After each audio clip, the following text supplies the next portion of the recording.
谢叔说，他不想见客。不想见客，还是不能见客？暗河老一辈的人，谢七刀是最后一位。如今的暗河，怕是要乱一阵儿了。不要管谢家的事情。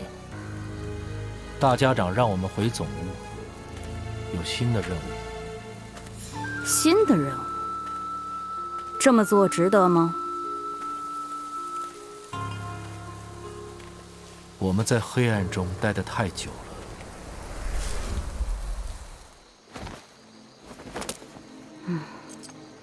的确。不过，大家长带着我们做的这些，真的能让我们走出黑暗吗？